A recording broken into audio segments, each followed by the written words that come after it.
here, and we're gonna go ahead and record this for future reference.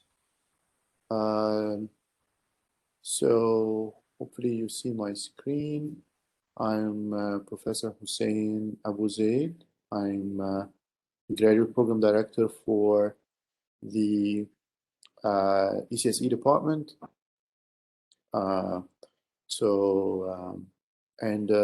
Together here, of course, you know very well Kelly. She is the graduate program administrator. So everything regarding the administration of the program, whether actually PhD or master's, she is the main contact. We also have here, okay, if we can get this to advance. This is the agenda. So we're talking now about just the graduate program office. So also Professor Richard Radke, he's the director for the master's program.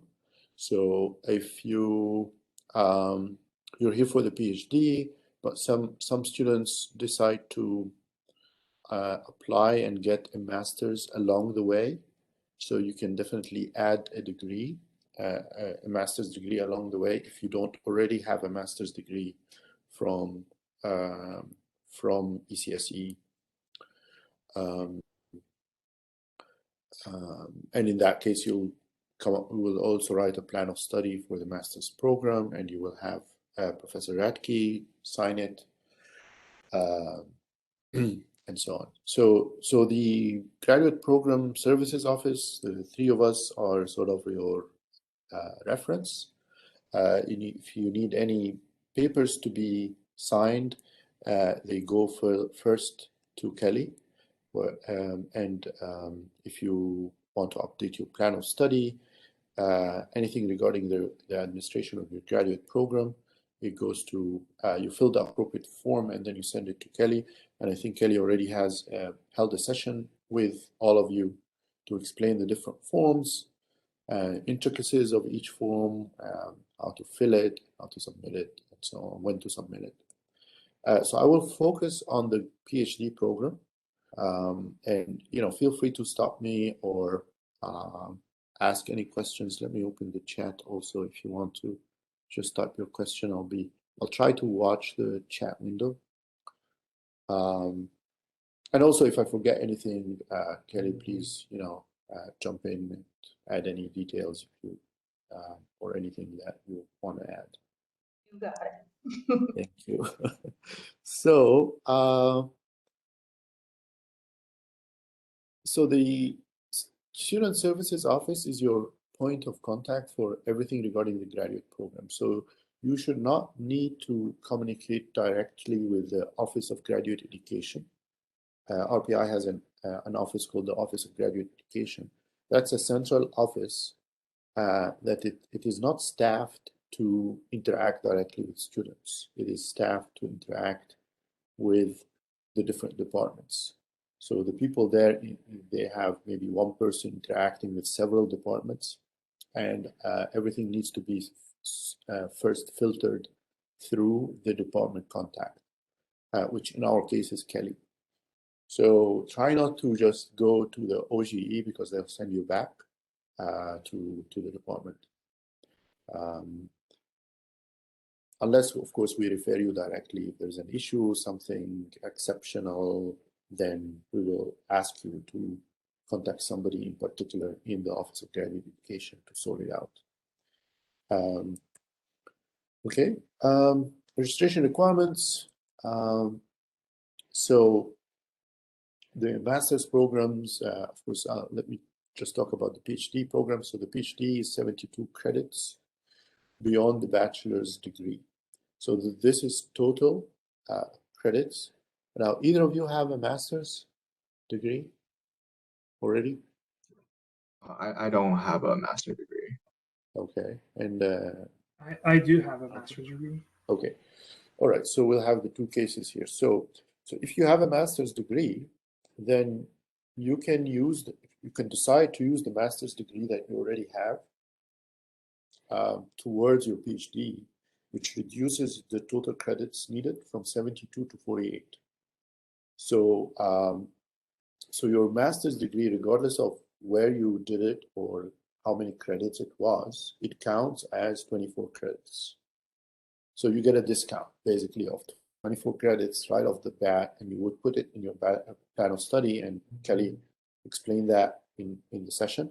So you get 24 credits for the master's if you decide to use it. You may decide not to use it and you want to get another master's from RPI. In that case, you need 72 credits. Or you may decide not to use it and not to get a master's again. So you'll be getting 72 credits. Can I ask just a question about that? Yeah. Can I start by using my master's, but if I later decide that I want to get the master, go complete the 72? Yes, yes. Okay. Absolutely. Plan of study is pretty flexible. You can always update your plan of study anytime. Okay. And how, I mean, the other cases you don't have a master's, so then you would be filling your plan of study for 72 credits. Now, of this 72 credits, up to half of them could be a dissertation. Okay, so so that means that you need a minimum of, if you're following the 72 credit plan, you need a minimum of 36 course credits, and the other 36 could be the dissertation, which is the max. So many students end up doing that. They end up getting just the minimum course credits that they need. And because anyway, you accumulate so many dissertation credits, you usually accumulate more than 30, but you can only use 36 of them in your plan of study. So not everything you take at RPI has to be on your plan of study. The plan of study only is what you're deciding to use towards the degree. Okay. So for the if you're doing the 48 credit hours because you use 24 as a master's, all the 24 can be counted as course credit hours, regardless of whether they were really course credit hours or not. You might have done a master's thesis, but still it would count. If you're doing it outside of RPI, it counts as 24 credits of courses, which means that you need just additional 12, because 12 plus 24 is the 36. Okay. So that's in terms of the credit hours. You typically take between 12 and 15 credits per semester. Actually, I should edit this. It's 12 to 16. You can take up to 16 credits if you're a graduate student. It used to be 15 until 2 years ago. Okay, so let me actually change it now. Yeah, okay. And yeah, so in terms of the time to graduate, typically, the PhD takes between 3 and 5 years,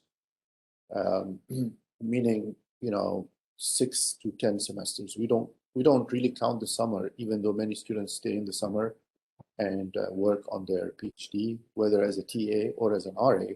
We don't really count the summer semester when we actually say 1 year. So 3 to 5 years is typical, but there is also a limit. So I'll talk about the limit, the institute limit. So the institute wants you to be out of here by a certain date. We don't want you to stay here forever doing your PhD. Okay, so we'll talk about that. Okay, so you need to, every semester, you need to make sure that you're properly registered. And this is important, so that's why I'm starting with this. Again, Kelly has got details, but doesn't hurt to repeat this. Especially if you're an international student, if you want to remain as a PhD student and get paid and maintain your F1 visa, you have to be registered full-time. Okay, and full-time means different things depending on what status you're on in terms of funding. So here's the breakdown. So full-time status is 16 credits maximum. You cannot sign up for more than 16 credits, regardless of who's paying for your tuition. You cannot sign up for more than 16. Nobody wants to sign up for more than 16 anyway. Your full-time status minimum is 9 credits for a TA, 12 credits for an RA, or self-pay. So that is essential. If you're planning to drop some courses later, many students sign up for additional courses because they want to explore and then drop before the drop deadline. You feel free to do that. We encourage you to actually do that. We encourage you to sign up for an additional course or additional 3 credits of dissertation. So if you're a TA, we ask you at the beginning of the semester to sign up for 12, not just the 9. Because if you sign up for the 9 and after the add deadline, you cannot add any courses and you are not doing well in one of the courses, you cannot drop it. So we ask you to budget a little bit extra, usually extra dissertation credits, and then you can drop them. Similarly, if you're on an RA, we ask you to sign up for 15 credits. Or 16 if you have one of the courses is a math course and you want to have the option to drop it. Math courses are typically 4 credit hours. So if you need to give yourself an option to drop it, you should add 4 credits to the minimum. So the 9 becomes 13 and the 12 becomes 16. I'm not going to talk about coterminal students because I think neither of you are coterminal students. Is that correct? Yeah. Okay.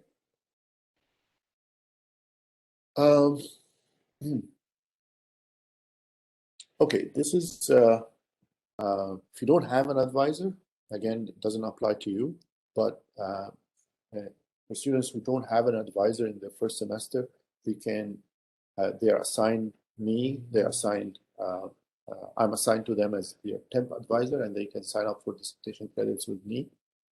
But they need to also meet with me and show that they are trying to find an advisor and have regular meetings with me so that at the end of the semester, I can give them S, which is satisfactory, instead of U, which is unsatisfactory.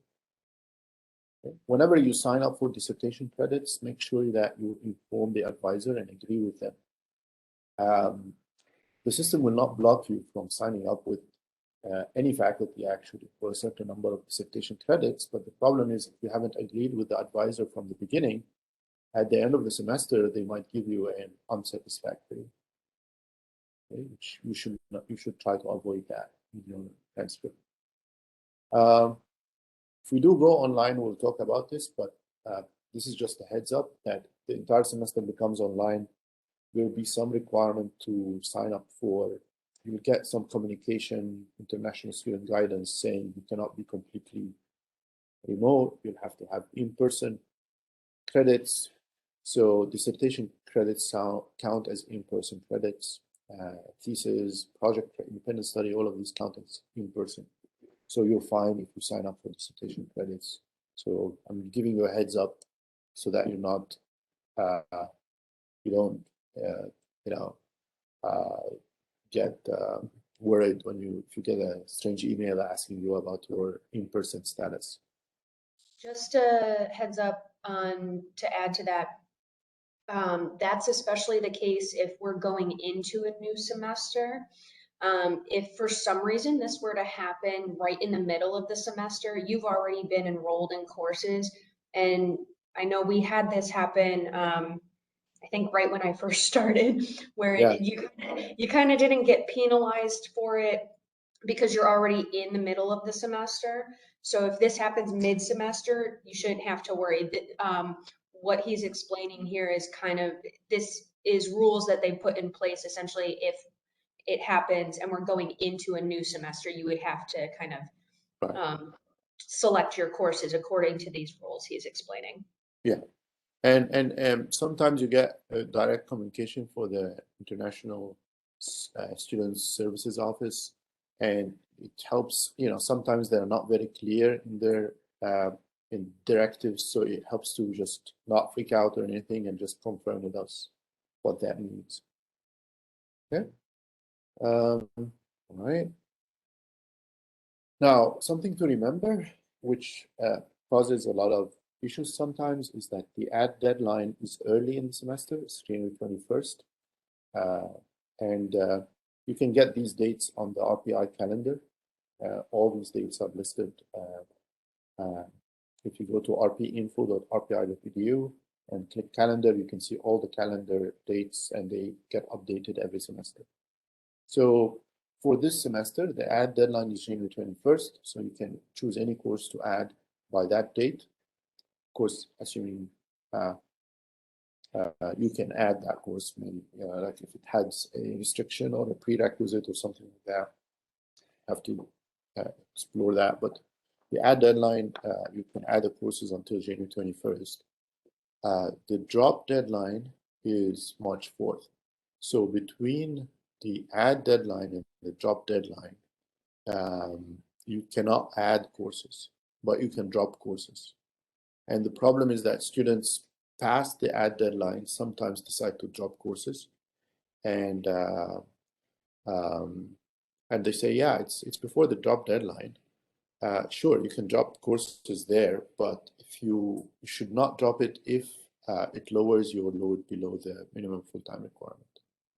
So anytime before you drop a course, make sure that you're not going to be falling below the full-time credits requirement. If you are going to fall below the credits and the add deadline hasn't passed, sure, you can add a different course. But if the add deadline has also passed, you cannot, there is no such thing as a late add. You cannot in February say, I want to add a course or add dissertation credits, and my advisor is okay with it.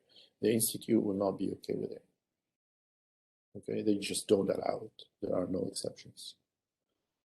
So just don't drop a course if this is the situation. If it lowers your load below the minimum full time and the add deadline has passed. Okay. Right. All right.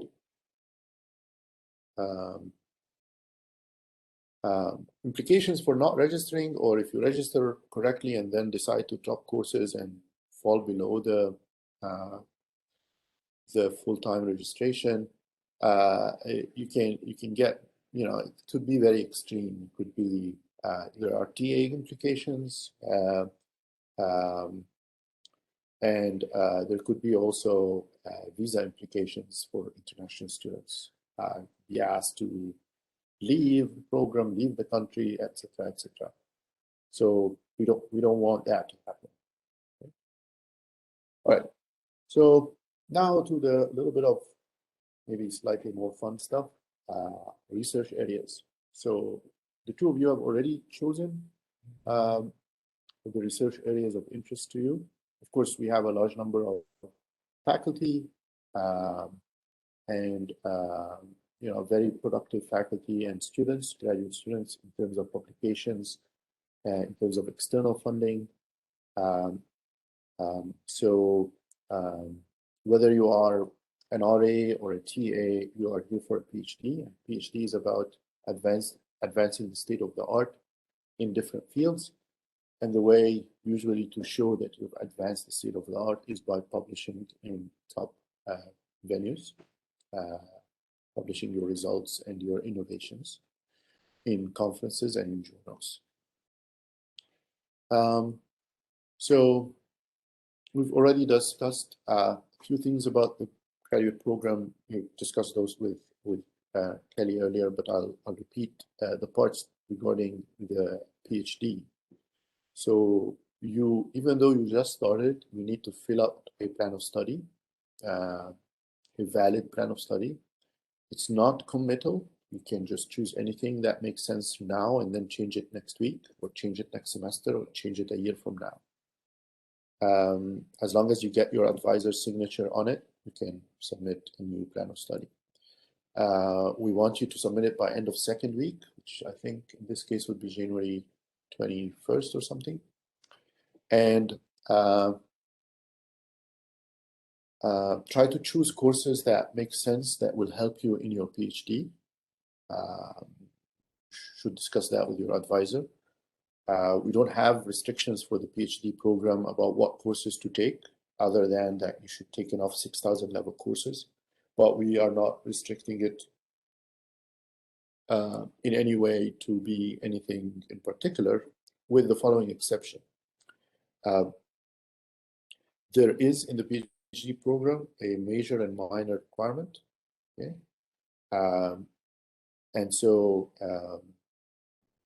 I'll go through those, but that's the only restriction that you can, it shouldn't increase the number of courses that you need to take, and it still gives you flexibility, but we're looking for you to have some concentration of courses so that the courses are not completely random in different areas. If you want to do that, you can do that after satisfying the major and minor requirements. Okay, so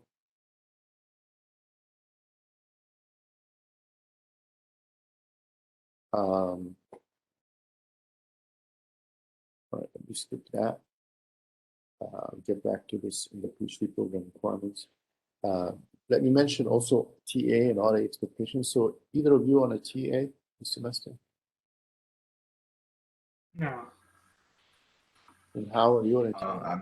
I'm RA this semester. Both of Yes, you I'm are RA. RA as well. Okay, but at some point you'll be I mean, we expect that each student, when they, throughout their time here at RPI, they'll be usually funded every semester on either a TA or an RA or some other kind of fellowship. So if you are on a TA or an RA, there are certain expectations that you're considered an employee of the institute. So you're expected to be professional about it in terms of being responsible, communicate back to your supervisor, who is in this case your advisor, show up on time in meetings, be thorough, be motivated, and communicate about your assignment. Neither of you are TAs, but the TA responsibility is very important. And its continuation, just like an RA, is conditioned on satisfactory performance. We do ask instructors to provide mid-semester and end-of-semester formal evaluation of your performance to the department, and we take any kind of corrective actions if necessary. So, including first meeting with the TA if the performance is below the standard, making suggestions, but also we give warnings, and assignments could be also terminated or not renewed because of lack of performance. If you want to take a time off, like if you're an RA or a TA, you need to discuss that with your advisor well in advance. You know, RAs, the deadlines are sometimes during holidays, deadlines for conferences, deadlines for journals. So you really need to plan ahead and have, you know, good communication and good scheduling and planning with your advisor. We have an ECSE TA best practices document. So when you folks are going to be TAs, we suggest that you check this document. This is a document that has been organized, been written by and for graduate students. So the Graduate Student Council took the lead to write this document to help other graduate students be efficient and effective with their TA assignments. And of course, it's been reviewed and approved by the faculty in the department. Okay. Okay. What else? So let me go through the, you know, I'll focus primarily on the PhD program requirements. So one of the requirements, I'll mention it first before I forget, is the Mercer Distinguished Lectures series. So with funding from one of our ECSE alums, we established this lecture series, which invites top researchers and academicians in all the ECSE fields to present, to usually visit us, but now, of course, because of COVID-19, it's held online. But they visit the department and make a presentation.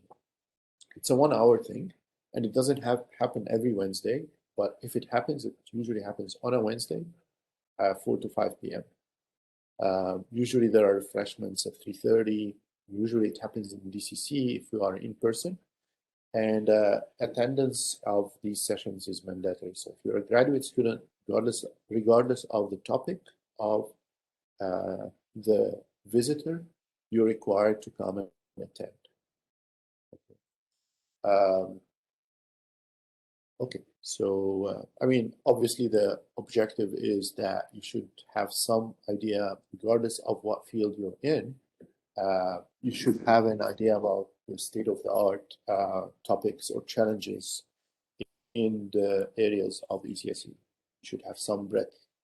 Of course, if the topic matches your area, needless to say, you will come and attend, but we ask you to attend even if it's not your your specialized PhD topic.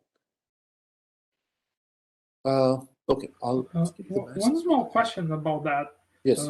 It's probably obvious, but there's no class that may happen to be scheduled at these times, right? Usually not. If there is, you can send an email to the organizer of the talk. Usually it's a copy Kelly. Usually it's Professor Hilla, I think, organizes these meetings. It changes every semester, so maybe just email Kelly and let her know that you have a conflict.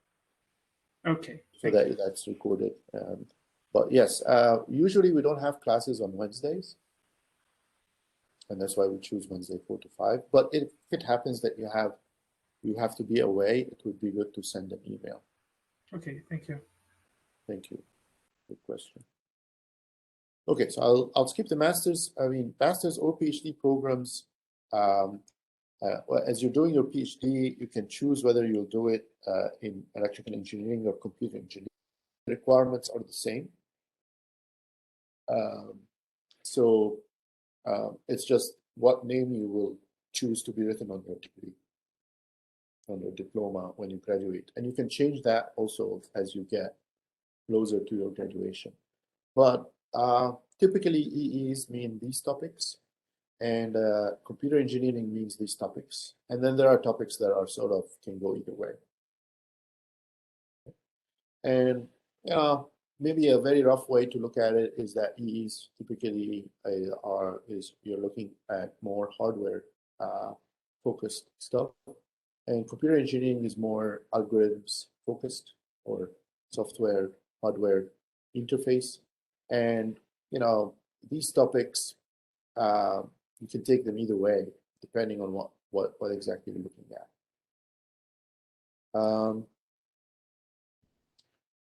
Okay, if you're interested in the master's program, there'll be a meeting today, 3 to 4. If you're interested in picking up a master's along the way, for example, you should attend the master's session, the master's program meeting today, 3 to 4, and you have the link already sent by for that, which means I also need to be done before 3. Okay, so I'll skip these slides on the masters. You'll go through them in the next session, and I want to focus on the PhD program. So what's your, you have several, most likely you will spend the next few years going through these steps. So what is your progression in the PhD program? So the PhD is about research, primarily is about research. Of course, in order to achieve good research, you need to have good background, good depth and breadth, and so on. So, so your first step is to find a research advisor. So you've ticked already that because you already have a research advisor. Your second step is to declare and plan your major and minor courses, your concentrations, and include those in your plan of study. Okay. And again, you can change those later. Your third step will be So this semester, you will do this and you'll take some courses and you'll start doing research with your advisor.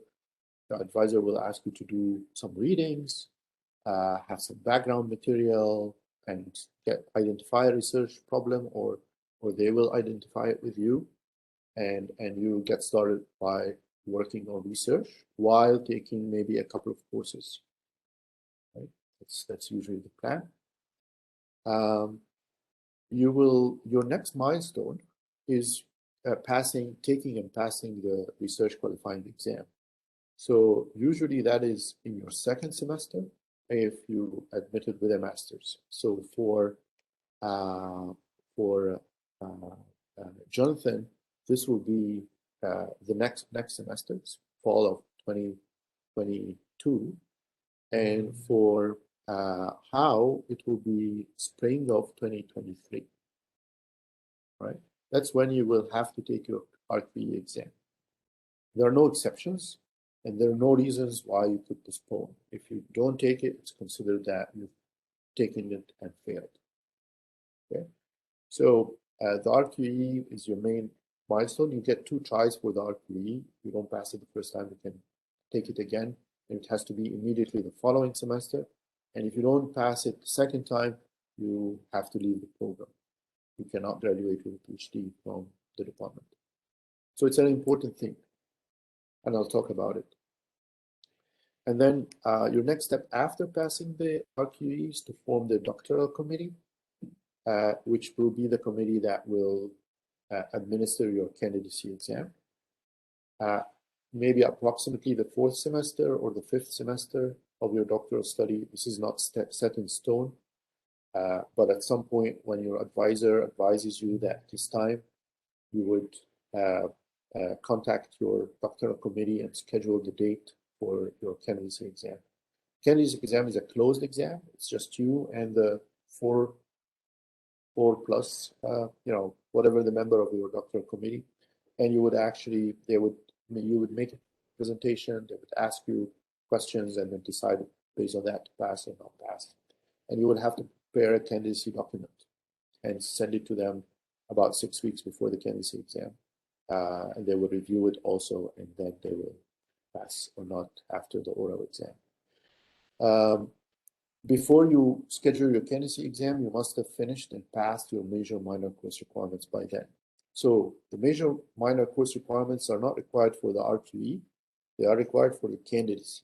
So you have several years to satisfy the major minor course requirements. It's not like you have to satisfy them this or next semester to do the RQE. The RQE is an independent exam. Okay? There's this confusion sometimes that happens where students think, oh, I haven't finished my major minor, I cannot take the RQE. No, you can take the RQE now, actually, if you decide to, but no later than this schedule. And it's not hinging on anything else. So the idea is it's an assessment of your research potential that is done early.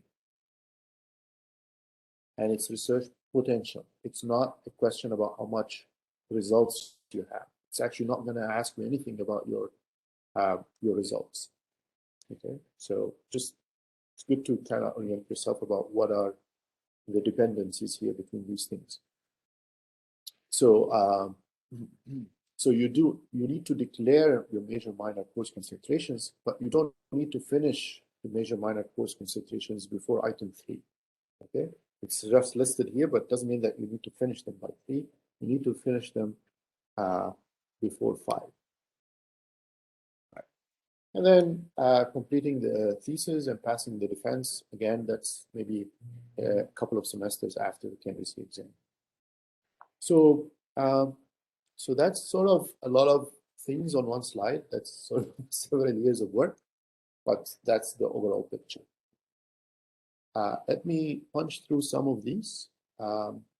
So the RQE, which is taken, as we said, 2nd semester or 3rd semester, depending on whether you have a master's or not, is considered part of the doctor qualifying exam. So the doctor qualifying exams is 2 things. One is the RQE, and one is just you pass that by taking the courses, the major minor courses, right, with a minimum of B+. So part one is the RQE. So what is the RQE? So the RQE is an oral and written exam. Let's say next semester, Jonathan is taking his RQE. So the end of this semester, definitely before the beginning of next semester, you will fill an RQE form. You will specify your major and minor areas in general, okay? And you will provide 2 or 3 papers that present your research interest, and also a paragraph describing research interest. You will provide all this information with the signature of your advisor to me and to Kelly. And what we will do is assign you a committee of 3 examiners. The examiners, none of them is your PhD advisor. So these are 3 examiners that cover your major and minor areas in general, and not your advisor. Okay. And they will assign you 2 papers. They will think of 2 papers that they think are in the major and minor areas. They don't have to be on your research. And they'll assign you these 2 papers, and they'll give you it's the same amount for everybody taking the exam, certain number of weeks, about 5 or 6 weeks. You will read those papers on your own. You cannot ask your advisor. You cannot ask anyone about them. You will read them on their own. This is an exam, so this is your own work. You will write a report, brief report, 5 pages maximum, I think, synthesizing these papers, showing that you understand them. And you will schedule a 45-minute presentation plus up to another, so a total of 80 minutes, including your 45 minutes, for questions by the committee. So these are live questions. So you give a presentation. I think these numbers are not up to date, but anyway. So give a presentation plus questions. And after that, each one of these committee members will will fill in a form. The form and all the forms are in the handbook. So you get to see the form that they will fill, the questions that they will answer. So then you stress on doing well on those criteria. In addition to these 3 examiners, the research advisor will write also a form. Again, it's available in the handbook, which will evaluate your research potential and activity to date. Okay? So they'll assess your writing, your creativity, your potential, your motivation, your independence. Okay, they'll give a score on all of these. So that's the RQE, and then the entire faculty actually meet and discuss your performance in both RQE and your performance with the advisor, and the entire department votes individually on each student whether they pass the RQE or not. And if the majority of the faculty vote pass, then the student passes. Okay, so it's an important milestone, and it's a major, I think it's a major milestone. Once you pass it, you sort of feel relieved, and it doesn't require anything. The best thing you can do right now for this to prepare, because you don't get the assignment until at the beginning of your exam semester. So there's not much you can do now except get engaged in your research with your advisor so that they can actually write a good evaluation for you when the time comes. And just work on establishing your knowledge, in general knowledge, in those major and minor areas. It helps to take some major and minor courses. So let's say you're taking 2 courses in your first semester, maybe make sure that you take maybe one major, one minor, 2 major, something like that. So you get to establish some foundation of knowledge. Okay, 2 tries maximum to pass the RQE. You have to take them on the required semester. Okay, so that's the main step before the candidacy. Candidacy, oh, okay, a little bit about the major and minor areas. So, so the major and minor could be any of these 10 concentration areas. So if you look at the handbook, you'll find this list from 1 to 10. And under each one of these are courses that qualify you for major and minor. So, oh, I don't have it here. So you need to take, don't remember. Did you discuss these today, Kelly? Yes, I did. Oh, okay. And I was actually just about to write in the chat that this is the section in the session I did that you can find the details Okay. in pages 12 to 14 of the handbook. Okay. So yeah, each area has requirements for what you need to take to satisfy the major in that area, and what you need to take to if you are taking a minor in that area, and that's specified in the handbook. Many areas will give you a selection of courses. Some areas will actually insist on taking a specific course, for example, plus an optional from a list. So it changes. So check the handbook for those requirements.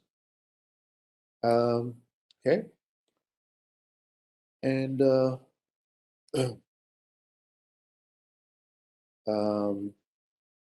so yeah, that's it. So a lot of your also what defines sometimes or affects your success is managing your time and communicating. So managing your time between taking courses and actually doing research so that you're actually getting progress in towards your dissertation is important, but also managing your TA requirements if you are a TA and while doing your research is important. So we don't recommend taking more than 3 courses. So just something to think about. Typically, students take 2 courses and some credits, especially when they are RAs, because you do want to also make progress on your research. Okay, so this is what I mentioned, time to degree. Typical PhD takes about 3 years beyond the master's or 4 to 5 years beyond the bachelor's. The maximum time period is 5 years after the master's. So this is maximum is enforced by the institute. So as you're heading to towards your limit, you will actually be told, okay, that's it. You may have to leave the program without a degree or something like that, or we have to petition. So try to, not take more than 5 years after your master's to finish your PhD. And also no more than 7 years after your bachelor's. So this is an RPI policy. Of course, extensions have been granted for separate special case considerations, but you need to also discuss that as early as possible. This we mentioned, so this is just the detail of what I talked about in terms of 72 credits beyond the bachelor's or 48 credits if you're using 24 credits of master's.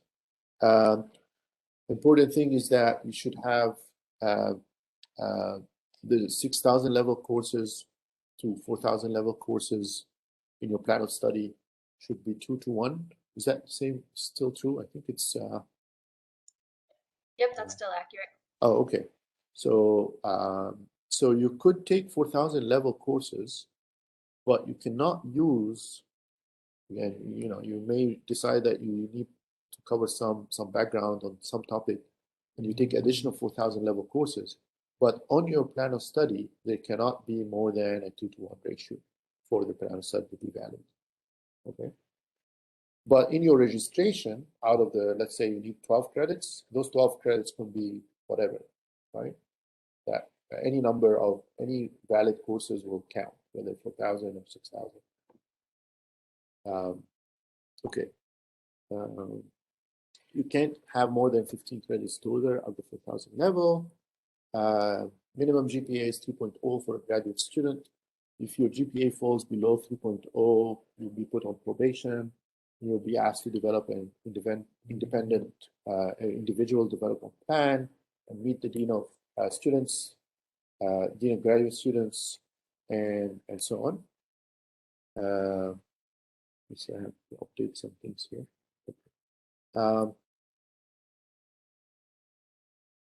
And then the rest, after you get the RPE, you will have to do the DCE, which you will write a proposal, has to be approved and reviewed by your committee, and also an candidacy exam, which is an oral exam in front of this committee of 4 or more faculty.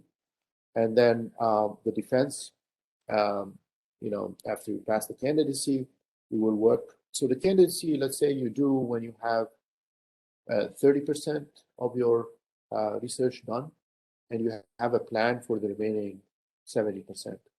So we want you to take your candidacy early, and once you pass it, you would work on the remaining research, and then when you're ready, you will organize a defense. The defense is somewhat similar to the candidacy in the sense that it also you prepare a final document, which is your dissertation. You give an oral presentation to the 4 or more faculty on your committee, plus the public. Has to be a public presentation. And then after you make that presentation, there is a public question and answer. And then the public is excused, and the remaining, the committee then holds a closed session with you and asks you additional questions. And then they ask you to leave, and then they vote on you passing or not, and then they ask you to come back, and then they tell you the result. Okay, and okay, so this is another sort of way to figuratively see this. Yeah, you pass the DQE, you pass a candidacy. So you form your doctoral committee. It doesn't have to be exactly 1 semester before. It could be 2 semesters before. So you form your doctoral committee somewhere between the DQE and the DCE. You graduate after the DCE. We don't want you, the RPI actually, the institute doesn't want you to graduate immediately 1 semester after the candidacy. Because that means that the committee was not well informed about your research directions early enough. This means that primarily your advisor was involved, but not the committee. So they don't want to see this. They want to see the doctoral committee involved a little bit earlier before you finish. Okay. And I think that's it. Some references I'll include here in the slides. The handbook includes a lot of details about this. How do you form the committee? So the committee is chaired by your advisor, but it has to have 2 other tenure/tenure track members from the department, plus at least 1 external. So all these guidelines are in the handbook.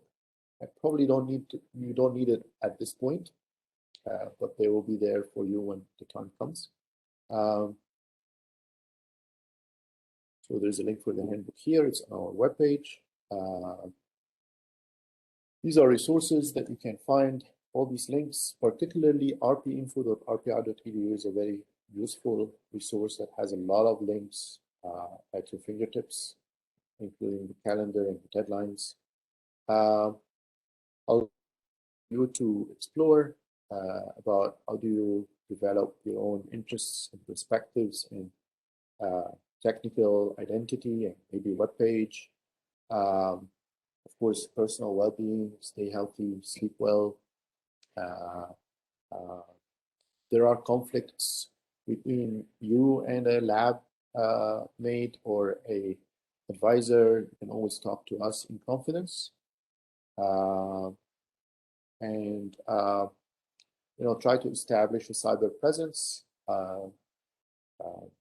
that helps you with looking for jobs later and looking for internships. Time management, again, resilience, so don't give up. Research is not easy. It's not meant to be easy. It's not easy to anyone, including your advisor. Pushing the state of the art is never easy. So you're all together and trying to push the envelope.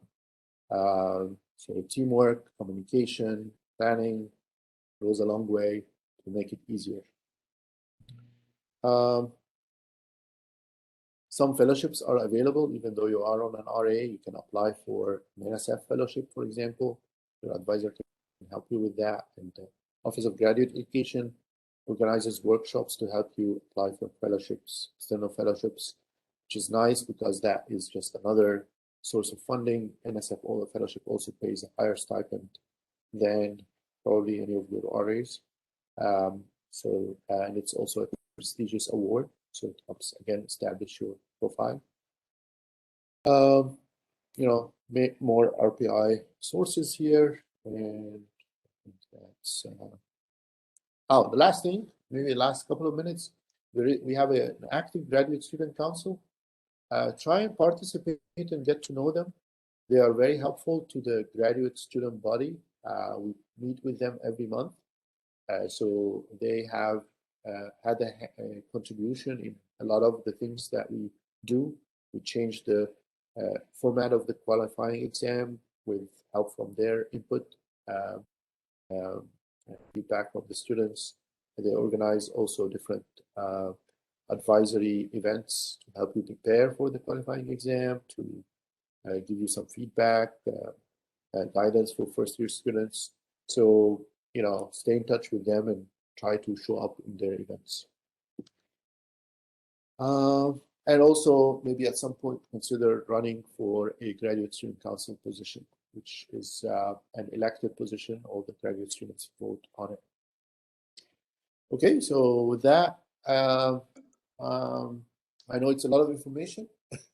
So the slides will be there, and also we are there, so you can always reach out to any of us with follow-up questions, concerns, or anything like that. Unfortunately, we don't really have time for questions. Yes. But if you do have questions, feel free to reach out. But not, I think you'll have maybe a couple of you would want to go to the master's session, so I'll let you go. But I'm here anytime. Drop me an email, and I can always meet on WebEx or in person, hopefully in the future. Okay, thank you very much. I need to digest all this information as well before I can formulate questions. Okay, sounds good. That's fair. Okay, thank you a lot. I'll go to the masters now. All right, take care.